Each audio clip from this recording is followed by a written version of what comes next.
ئەو بڕیارانەی حکوومەت و پەرلەمانی بەغداد دژی کورداوەتی بڕیاری سیاسین و وەکو سزایەک لە سەرنجامدانی ڕیفراندۆمە. چالاکوانانیش پێیان وایە کورد لە بێئومێدیان لە بەغدا ڕیفراندۆمی ئەنجامداوە و داواکارن مێزی دانوستان ببێتە بژاردەی چارەسەری کێشەکان نەک فشار و سزادان.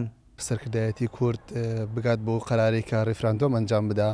دیارە ئەمەیشە پاش ئەو فشارانەی بەغدا هات کە لەسەر هەرێمی کوردستان دروستی کردبوو، چی لە بواری ئابووری و چی لە زوخوتاتی سیاسی. دیارە ئەم ڕیفراندۆمی ئەنجامدا. دیارە دوای ئەوەی کە ڕیفراندۆمە ئەنجام درا، حکوومەتی بەغدا کۆمەڵێ وتاری توند و بڵێن زەختی سیاسی دروست کردووە لەسەر هەرێمی کوردستان.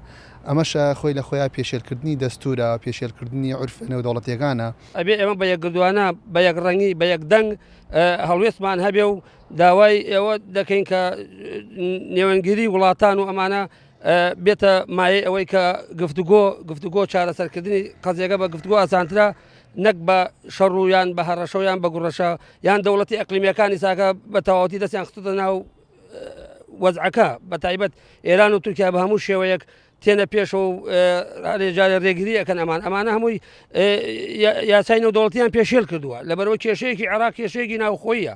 بە دیدی چاودێرانم فشارەی عێراق بۆ سەر کوردستان کەڵەکە بووی کێشەکانی چەند ساڵی ڕابردووە و داواکاریشن سەرکردایەتی کورد بە یەکریزیەوە لە ژێر چاودێری نەتەوەیە گردووەکانە دانوستان لەگەڵ حکوومەتی بەغدادا بکات بۆ چارەسەری کێشەکانی نێوان هەردوولا. بەژاردانش کە حکوومەتی عێراق دەسیبەوە تەواو پێچەوانەی ئەو بنەمایانەیە کە دەوڵەتی عێراقی لەسەر دامەزرا لە دوای 2023. دەوڵەتی عێراق ئەبێ ئەو ڕاستیەش بزانێت کە عێراق ئەندامە لە نەتەوە یەکگرتووەکان، بڕیار لەسەر سزادانی گەل پێچەوانەی ئەو وەثائقانەیە کە عێراق کاتی خۆی واژۆی کردووە. بۆیە ئەم هەنگاوانەیش بە هیچ شێوەیەک حکوومەتی عێراق لەگەڵ حکوومەتی هەرێم ناگەینێتە هیچ ئەنجامێک. باشتر وایە هەردوو لایەن بگەڕێنەوە بۆ دانوستان. جێبەجێنەکردنی تەواوی بڕگەکانی مادەی 140 لەلایەن حکوومەتی ناوەندەوە و چارەسەرنەکردنی کێشەکانی نێوان هەرێم و بەغداش کوردی ناچار کرد ڕیفراندۆم ئەنجام بدات. بە دیدی چاودێران وڵاتانی دراوسەی عێراق سەروەری عێراق پێشێل دەکەن بە دەستێوەردانی کێشە ناوخۆیەکانی عێراق کە لە نێوان هەرێم و ناوەندایە.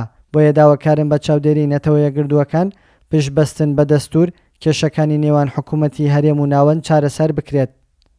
کاروان حەبیب، کوردسات نیوز، خوڕماتوو.